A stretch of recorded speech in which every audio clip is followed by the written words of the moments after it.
Hello friends, today we are making some फोडणीचं varan. Firstly सगळं cut करून झालेलं आहे वरण आणि गॅसवर कढाई ठेवली आणि गॅस लावला. गॅसमध्ये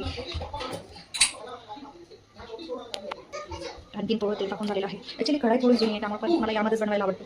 कांदा वगैरे कट करून झालेला आहे. कांदा टमॅटो माझ्या मिस्टरांना ॲक्च्युली लसूण वगैरे नाही आवडत, त्यामुळे त्याच्यासाठीच बनवत आहे. तेल गरम व्हायला सुरुवात झालेली आहे. मी थोडी मोहरी, मला सिंपल आवडतं त्यामुळे मी सिंपल बनवते थोडं. आणि थोडा कढीपत्ता, कांदा टाकतो. थोडं लालसर होऊ देते कांदा.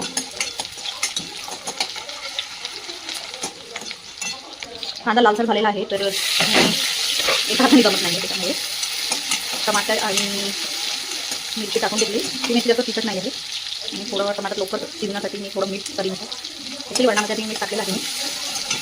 तर थोडं टमाटर नरम होऊ देते. कांदा आणि टमाटर थोडंसं लालसर झालेलं आहे तर आता मी थोडी लसूण, थोडी हळद, कांदा लसूण मसाला अर्धा चमचा अँड थोडं लसूण, थोडं तिखट. ॲक्च्युली तिखट खूप तिखट आहे. थोडं हलवून घेते, कमी पाणी करते थोडा जास्त.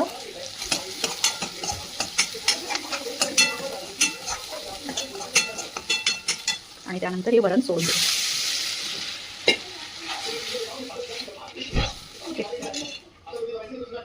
आता उकळी येऊ द्यायला थोडा वेळ लागेल, निदान 5-7 मिनटं तरी.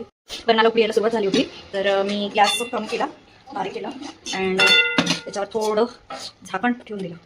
सो आता मी कोथिंबीर धुवून कट करून घेतली आहे आणि मी जाणार कोथिंबीर गेली वरणामध्ये.